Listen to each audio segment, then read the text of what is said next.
Abantu bize isomo ry'amateka bize imihindagurikire y'umuntu kuva ku kumera nk'inguge kugeza ku muntu. Nyamara imihindagurikire y'umubiri w'umuntu isa nk'aho itigeze ihagarara bitewe n'uko abantu tugiye gukora muri iki kiganiro bafite imiterere kamere idasanzwe ibahesha imbaraga zidasanzwe zishobora kwifuzwa na buri wese. Abantu benshi twanga uburibwe, nyamara hari abavutse bashaka kumva ko uburibwe bumera kubera yuko batigeze bumva na rimwe uburibwe. Icyakora abantu ni bake cyane. Muri iki kiganiro tugiye kuri abantu bafite imiterere idasanzwe, abantu benshi tuzi mu makabya nkuru ya filime gusa. Ibaze kuba utumva uburibwe, kuba hariho umuntu ushobora kurebera mu mwijima neza nk'uko abandi bareba ku manywa, kuba ikintu cyose cy'icyuma bateretse ku muntu kimugumaho, kuba hari umuntu ushobora gusuzuma indwara akoresheje amaso gusa agatahura za ndwara zikomeye harimo na za kanseri. Nubasha kujyana natwe ku musozi w'iki kiganiro uraza gusobanukirwa byinshi cyane bitangaje, kandi uko tugenda tujya imbere niko biragenda biryoha kurushaho.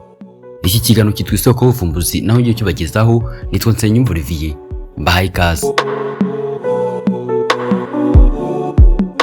Mu mwaka wa 2001 nibwo muri Leta Zunze Ubumwe za Amerika, muri leta yaho yitwa Minnesota, havukiye umwana w'umukobwa udasanzwe, Gabby Gingras.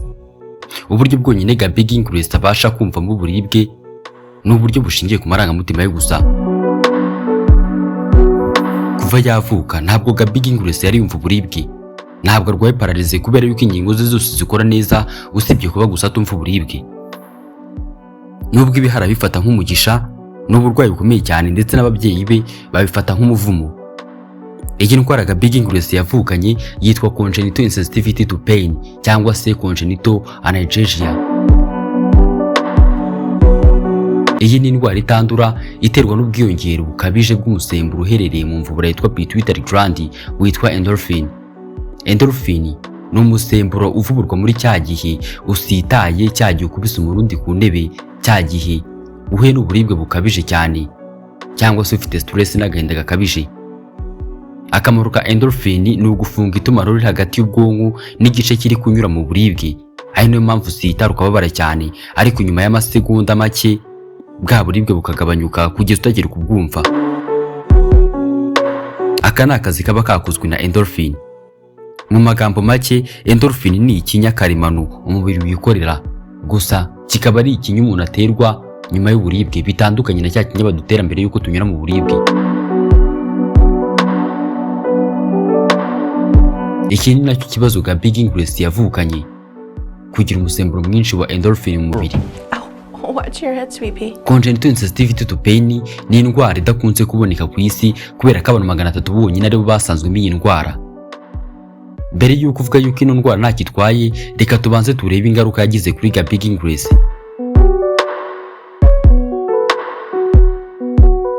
Ubwo Gabby Gingras yavukaga yakorewe ikizamini cyitwa Hill Prick Blood Sample, aho umuganga ajomba akantu gatyaye ku gatsitsino k'umwana ukivuka cyangwa se umaze igihe gitavutse, amaraso avuye mu gatsitsino ke akajyanwa gupimwa ngo harebwe niba nta burwayi bukomeye yaba yaravukanye ngo bibe bwakumirwa hakiri kare. Umwana wese ukorewe iki kizamini cyitwa Hill Prick Blood Sample aba agomba kurira kubera yuko ababazwa. Nyamara ubwo Gabby Gingras yakorwaga iki kizami yakomeje kwisinzirira, umuganga akora ibyo akora kugeza asoje. Ubwo Gabby Gingras yari afite imyaka 3 y'amavuko nibwo yatangiye guhura n'impanuka nka zimwe z'abana nyine bakimenya kugenda cyangwa se bakiri batoya. Hamwe agenda agwa muri parike y'imodoka, agahaguruka nta kurira, nta no kugaragaza ikimenyetso cy'uko ababaye. Akubita umutwe hasi mu gikoni niyataka. Honey, you can't do that. You'll hurt your head. You'll hurt your head. Akomeza gahunda ze. Hari nawe yakubise umutwe ku rugi rw'ubwogero niyarira. Watch your head, sweetie. Gusa ariko ibi ntibivuze yuko nta ngaruka byamugizeho. Ubwo Gabby Gingras yatangiraga kumera amenyo nibwo ikibazo cyarushijeho gukomera. Yatangiye kujya ahekenya intoki ze nka kumba abana ry'intoki, ariko bakazihekenya yashizemo imbaraga, ntamenye yuko ari kwikomeretsa kugeza avuye amaraso kandi ntarire. Hagati y'amezi 4 n'amezi 5 nibwo yatangiye kumera amenyo ya mbere. Iki gihe rero nibwo yatangiye kujya aruma intoki ze. Hari nubwo yahekenye ururimi rwe nk'uri guhekenya shikarete, ururimi rurabyimba ku buryo muri icyo gihe atashoboraga kugira ikintu na kimwe harya cyangwa nganywe. Ibintu byamumajije iminsi itari mike mu bitaro. Akiri umwana muto ntabwo yashoboraga kunywa kubera yuko yajyaga aruma ururimi rwe. Umwanzuro wa nyuma ababyeyi be bafashe kuri iki kibazo wari uwo kumukuza amenyo yose yari afite muri icyo gihe, kubera ko bari bizeye yuko amenyo azongera akamera bundi bushya kugira ngo adakomeza kwiyangiza akiri muto. Muri icyo gihe kumukuramo amenyo ye yose byari uburyo bwo kugira ngo ururimi rwe rubashe gukira kandi rwikuzemo infection. Ntabwo ibyago bye byagarukiye aho, kubera yuko kumukuraho amaso gusa byashoboraga kumuteza ubumuga budashyira. Nk'uko se Steve Gingrich yabyivugiye, iyo warebaga hirya gato wamugaruragaho amaso, intoki ze yazigesheje mu maso ye arimo ashwaratura. Yavuze ko byabaga bimeze nko kubona umwana wawe arimo ariyambura ubushobozi bwo kureba akabikorera imbere yawe. Kubera ibyo bikorwa bya Gaby Gingrich byo kwishwaratura mu maso, yakuze ijisho rye ry'ibumoso ritakireba neza kubera yuko habuzeho gato ngo yigire impumyi binyuze muri ibyo bikorwa byo kwishwaratura. Kuri iyi nshuro ho ntabwo ababyeyi be bashoboraga kumuca intoki ze ngo atishwaratura mu maso, ahubwo bamuguriye amarinete ameze nk'amwe abantu bakora amasiganwa yo mu mazi bambara, akaba ari yashwaratura mu cyimbo cyo kwishwaratura mu maso.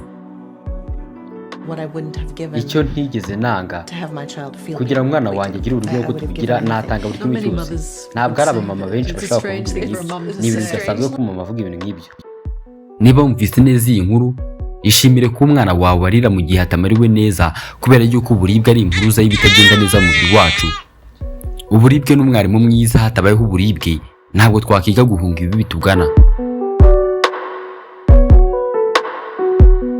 Reka tubivuge ku wundi muntu udasanzwe. Ku mugani wa Aziya mu gihugu cy'Ubushinwa mu ntara yitwa Guangxi, niho havukiye umwana w'umuhungu udasanzwe yitwa Nang Yuhui. Yang Nuhui ntabwo yigeze akenera gucana itara ngo akore umukoro wo mu rugo, kubera ko n'umwijima yashoboraga kureba neza nk'uko abantu bareba ari ku manywa. Ubwo Nang Yuhui yavukaga, ababyeyi be babonye amaso yatandukanye n'abandi bana, by'umwihariko bo ku mugabane wa Aziya. Aho kugira ngo avukane amaso asa umukara cyangwa se shokora nk'ay'abandi bana b'Abanyaziya, yavukanye amaso y'ubururu bwerurutse. Icyari giteye amatsiko cyane ni uko iyo yamurikwaga urumuri mu maso, amaso ye yahitaga ahinduka icyatsi kivanze n'ubururu neza akamera nk'ay'injangwe. Ibi byateye ababyeyi b'impungenge zikomeye cyane, bagana umwe mu baganga b'umudugudu bari batuyemo ngo bamusobanuze iby'ayo maso y'umuhungu wabo. Uwo muganga ntabwo yigeze abifata nk'ibintu bikomeye, kuko yahise ababwira yuko amaso yazagenda ahinduka nk'ay'abandi bana uko azagenda akura. Nabonye yuko amaso ye yari ubururu, ubundi tumujyana ku bitaro, ariko umuganga atubwira yuko tutagomba guhangayika. Atubwira yuko amaso ye azamera neza ubwo azaba yarakuze. Ntibabigira impamvu, babifata bityo baritahira. Icyakora bari bataramenya yuko umwana wabo yavukanye ubushobozi bwo kurebera mu mwijima. Nyuma y'imyaka mike, Nang Yuhui yaramaze gutangira amashuri nk'abandi bana. Umunsi umwe, umwarimu we yumvishe Nang Yuhui avuga ukuntu yari abangamiwe no gukinira ahantu hari izuba. Ibi yabivuze nyuma y'uko bari bamaze gukinira hanze na bagenzi be. Bitewe n'uko abanyeshuri bagenzi be bakundaga kuvuga yuko afite amaso ameze nk'ay'injangwe, umwarimu we yagize amatsiko, amumurika mu maso, atungurwa no kubona urumuri rumugarukiye. Nyuma yaho yabajije Nang Yuhui niba ashobora kurebera mu mwijima, undi amusubiza atazuyaje ati yego. Mu gusuzuma neza ko atamubeshye, umwarimu we yakomeje kugira amatsiko, amutumira ku musuri we. Ubundi amusaba gufata amajeri ari mu gicuku cya nijoro ngo arebe niba koko Nang Yuhui ashobora kurebera neza mu mwijima muri ahantu hijimye. Ibyo umwana bikora neza. Nabwiwe yuko amaso ye yari ameze nk'ay'injangwe. Ubwo rero twamurikaga urumuri rw'itoroshi mu maso nijoro, amaso ye yararugaruye. Namubajije niba ashobora kurebera mu mwijima, aransubiza ati yego. Igihe kimwe rero namutumiye gufata amajeri nijoro, ambwira yuko ashaka kuyafata adakoresheje urumuri rw'itoroshi. Mu mwaka wa 2009, inzobere mu bijyanye n'ubuvuzi bw'amaso zahururiye gusuzuma ubushobozi bw'amaso y'umwana. Gusa ibyo zahaboneye byari ibitangaza gusa.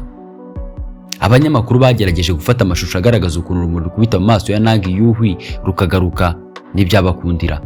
Gusa mu guca impaka z'abatarabimeraga iby'iyi nkuru, bahereza Nang Yuhui urupapuro rwariho ibibazo atigeze abireba mu mucyo, abisubiza neza mu mwijima kandi abisubiza neza.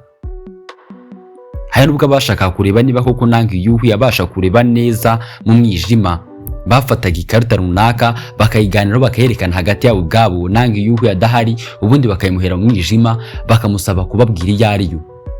Ibyo nabyo akabikora neza.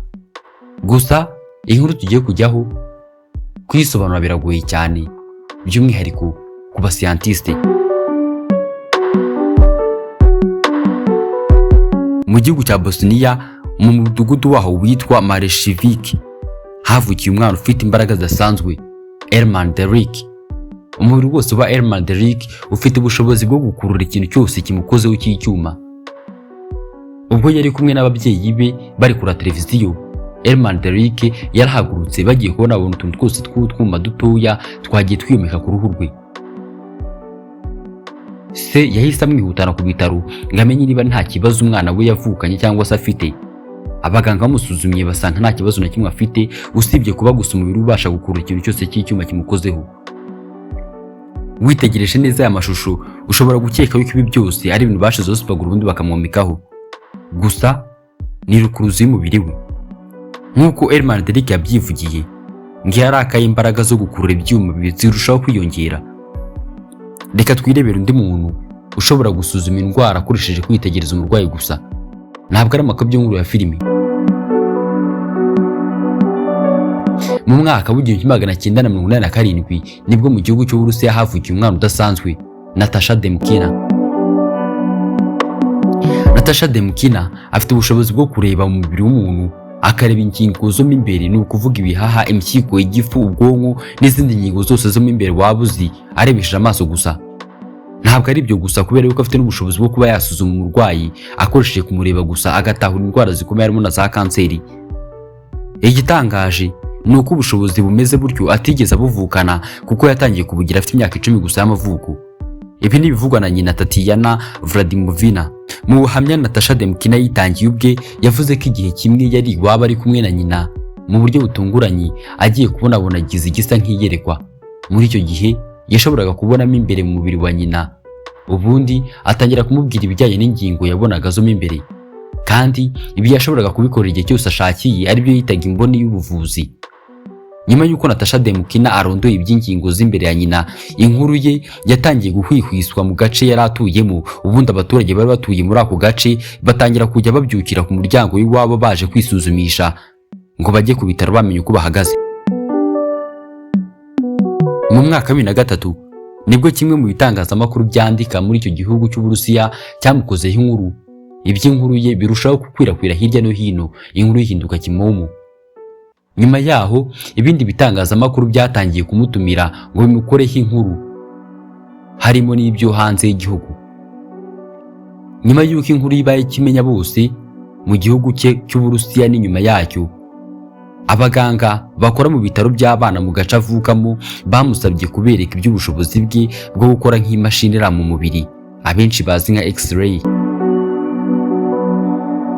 Nyuma y'iryo geragezwa ryakorewe, hasohotse indi nkuru ivuga yuko yabashije kureba mu mubiri w'umwe mu baganga bari aho, amushushanyiriza ahantu yari afite agasebe mu mara, kandi umuganga atarabizi yuko afite icyo kibazo. Ntabwo ari byo gusa kuko yaje no kuvuguruza ibyavuye mu bizamini byari byakorewe umurwayi bivugwa yuko yasanzwemo kanseri, basobanura ko atari kanseri ahubwo ari icyitwa cyst. Kuba atazi cyst icyo ari cyo, cyst ni akabyimba ko mu mubiri kaba kiritse amatembabuzi, akenshi gashobora guteza uburibwe kakanabangamira uko afite. Rimwe na rimwe kakaba kabagwa ubundi ntikabagwe kubera ko umuntu ashobora kubana igihe cy'ubuzima bwe bwose nikagira icyo kamutwara. Gusa biba byiza iyo umuntu aketse yuko hari ako yaba afite ubundi kakabagwa hakiri kare cyangwa se kagasuzumwa hakiri kare kugira ngo ataba ari kanseri. Tugarutse kuri Natasha Demkina, yakomeje kugeragezwa n'abatarizeraga iby'ubushobozi bwe. Iyi ntabwo ari inshuro ya mbere tugira ibitugerageza mu buzima bwacu. Rimwe na rimwe hari ibitumvikanwaho hagati ya Natasha n'abaganga, ariko Natasha ntajya akora ikosa. Mu myaka 3 yose ntiyigeze akora ikosa na rimwe, kandi yahoze yifuza kutazagira ikosa na rimwe akora. Mu mwaka wa 2004 igitangazamakuru cyandika cyitwa The Sun cyohereje Demkina mu Bwongereza. Agezeho nk'ibisanzwe basuzumye ubushobozi bwe, nawe imyiyereko ye ayikora neza. ku buryo uwo yasuzumishaga amaso byagaragaraga neza yuko ibisubizo yatanze bihura n'iby'ibizamini umurwayi yakorewe. Icyegeranyo cyakozwe ku buvumbuzi bushya cyatangaje ko Natasha Demkina yagaragaje imvune zose n'utwuma twari twinjiye mu murwayi wari wakoze impanuka y'imodoka. Kugeza ubu hari abadogiteri bataremera iby'ubu bushobozi bwa Natasha Demkina, bavuga yuko ashobora kuba areba umurwayi akamenya uko aje, yamwitegereza n'ukuntu ari kumwitwaraho imbere, akaba yapfa kugenekereza agatanga impamvu y'uburwayi yaba afite akoresheje kumwitegereza gusa. Ntekereza yuko bigeze ku Natasha tutazi neza ikijya mbere. Icyo nshaka gusobanura aha ngaha nuko ashaka kuba ubuhanga bwo kwirema ishusho mu mutwe we, aho ashaka kureba umuntu ubundi akarema amashusho mu mutwe we, agatangira kwiyumvisha yuko aho byaba bihuriye na hano ku isi. Ubundi buryo bushoboka ni uko ashaka kuba tubeshya, akigira nk'aho yego kuko afite ubushobozi bwo kureba umubiri w'undi muntu. Gusa ariko abemera ubushobozi bwe bo bavuga yuko ibyo bishoboka kuba bifite kandi abikora neza.